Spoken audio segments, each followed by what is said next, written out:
What I find astounding is that Canada was found to be racially discriminating against children. There was a compliance order that they ignored, and that's why you are here today, because the supplemental estimates showed that the government of Canada decided that they didn't have to bother putting any money into Jordan's principal. Jordan's principal didn't sneak up on the federal government. Jordan's principal was first mentioned in a joint report that was agreed to by the federal government in 2005. It passed the House of Commons in 2007. There's been repeated reports by the Auditor General and others raising the alarm about the lack of implementation. And yet here we still find ourselves 11 years later, a whole childhood later, many tragic stories later, still talking about implementing it, and that's not good enough.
Was on a committee, and the talk about it, I guess, with First Nations and Health was brought up to start a Jordan's Principle program in the community. So a proposal was made, and we were accepted, and so this is going into our second year now of the program in our community.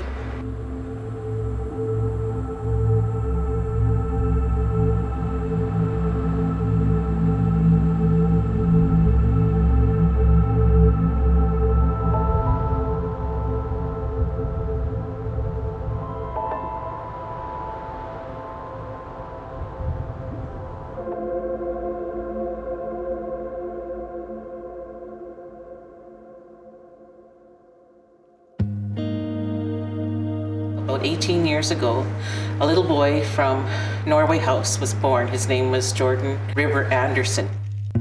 So he was never able to see his own community or even to see anything of the First Nations. So he really needed 24-hour care. He died when he was 5 years old. Back then, the governments, both the provincial and the federal, were fighting as to who was going to fund them if he were to move to his own community. Unfortunately, at that time, he wasn't able to be transferred to his own community, so he spent his years of life in the Children's Hospital. It took quite a bit of time where the federal government finally decided that the Jordan's Principle needed to take place. So it was quite a large family. Mom, on the other hand, had passed away. They are now more involved with the Jordan's Principle as well. We were the first community here in Fisher River that had them here, and it was just an honor, and they thought it was so great that they were actually involved with having to be in a community and tell their story.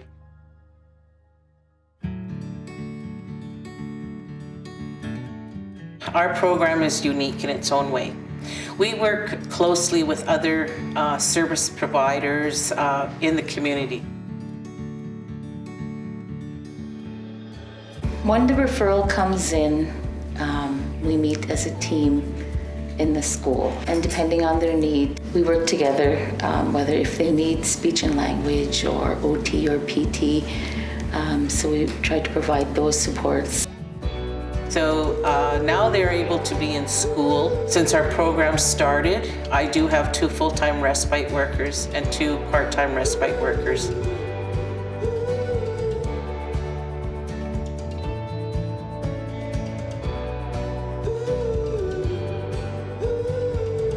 I was hired as a EA to work one-on-one with a student at grade 6 level. Since I started, I looked at his work when he first started in the fall. He was averaging 1 assignment per month. I had to take a different approach, and what I did was I had a heart-to-heart talk with him to make sure that, we're on the same page. I want him to learn, and I want him to pass. As administrative support, I would help set up some of the occupational therapists and physiotherapists that come to our community for appointments. And we work closely together in organizing the needs of the clients and their children. Well, some of the challenges that we face is getting the families involved. Some families have done this alone for a long time. They know their children best, and it's hard to have somebody who they don't know work with their children, and we're kind of there to help bridge that gap. We go into the home and do respite. We take care of the child or the children in the home so parents can go to attend their medical appointments, dentist appointments, parent-teacher day. We have the nurse, we have the physicians, we have the pediatrician, occupational therapy, physiotherapy, but on the school side, we have the academic individuals that know how to work with those children. So the name, the care, so where does that come from? It's tied to one of the teachings of the people. We as a team, I guess, really work well together in providing those things that we see are important to children and the families and the community in general. Well, we have first of all, we have a good working team, and then we got our health director. She's very involved with the things that we do, and we get a lot of support. We're recognizing where we need one-on-one for the children, and the end goal is for the child to reach their maximum potential that they can achieve.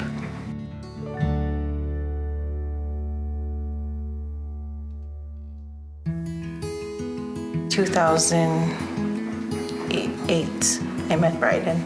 Well, my wife recognized right away, like the mother. I believe the mother is most closest to the children because they came from her. Bryson, when he was born, he was different. His actions, being in a hospital, he didn't like it because it was a closed-in space. It's been a solid 5 years now since me and my partner Crystal have been together. Like, I raised my kids all by myself for a very long time till he came along. They all have speech problems. They take speech therapists they have a speech therapist at the school they go see all the time. I have noticed a change. Instead of being in a 4-wall building, he's experiencing more and learning more. He's more able to function at school better. I think that he knows, and it tells him, it speaks to him in his way of, hey, there's some other people that can want to be with me too. It helps me to gather my thoughts again as to how to help him as a parent. It's given us, as parents, some of our alone time, like you said, kind of touch base, and this community and other communities I could see can benefit from having it. I think it's benefiting them a lot. I think it is needed everywhere. It should be needed everywhere.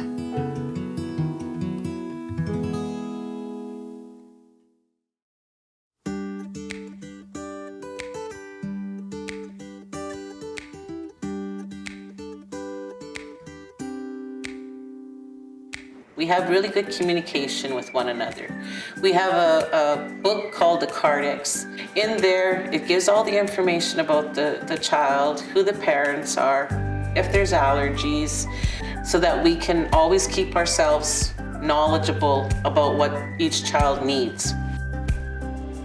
is coming to light more and more about First Nations and our approach to who we are and what our needs are, and the general population understand who we are by us taking the lead and sharing that knowledge and speaking, of who we are and what we want for our future generation to come. Interacting with the students, on a day-to-day basis normally, where they're having the same privileges as every other student. It's important that these children, get that drive from like everybody as a community coming together as one, and helping. Once bus driving is in your blood, it stays there, and I've always loved the bus drive. I do because, the care I have for my son, I wanted to show it to them too. And always being there on time for them, because that's what they look forward to. They look forward to seeing their bus pull into their yard, because they know that's theirs. They know that's their bus. When you look at our children on a reserve that are special, you got to kind of help them through life, and that's what I plan to do with my son. And as I'm here, I want to be able to help others too by transporting them. We have a good staff and everybody's on the ball. Very interactive with the clients, whether it's sport or crafts or fitness. We work with the fitness center, so the children are picked up to go to the fitness center as well. We'd work along with the kids. We would do like little group training sessions. We would do some resistance training, some circuit stuff, and it'd be different from each day. Sometimes we'd play games with them, with the weights and stuff like that. So, like these sandbags here, to one end to another, the fastest. We're celebrating with our kids that we work with, and this is not just Fish River, but it's also Peguis that joined along with us, and we're celebrating Jordan's principle. Because it's such an important issue, now it's time for us to shine some light on this subject, and that's what we're doing right now. I'm super, super proud of them, and we were so excited to attend today because we know that, everything they do is very successful. This is why we're having this kind of thing, so that, kids can enjoy things like this in their community, as well as get the services that they need. Thank you for the joint principle, and I was talking to my papa in the heaven, and he was right here, standing right here, and giving a hug. Thank you for this.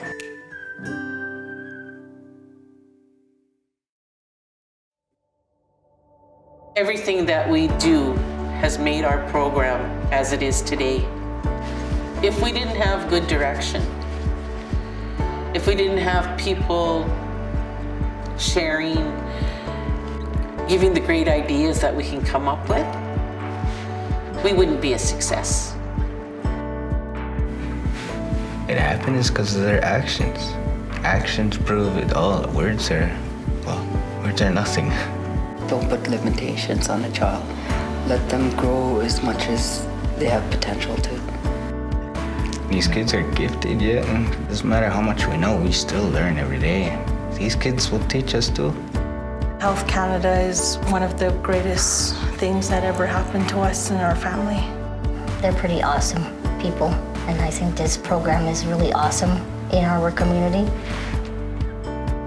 You need to support programs like this, you need to support initiatives like this, and the success is in the eyes of the children, and they need to see that. They need to see the joy in the children and parents' eyes.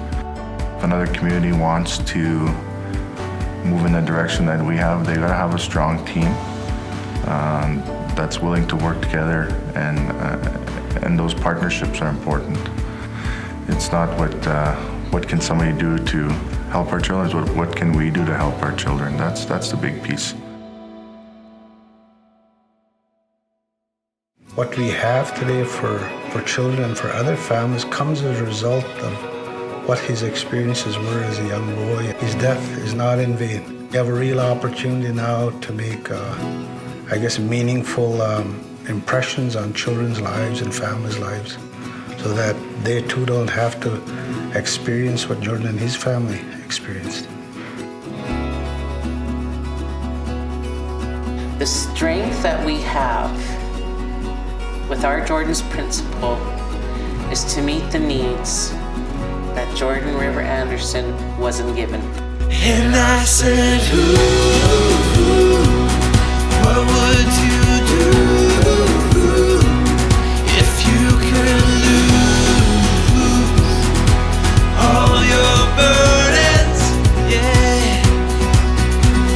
But it was through him and his legacy that we now are able to help our children who have exceptional needs.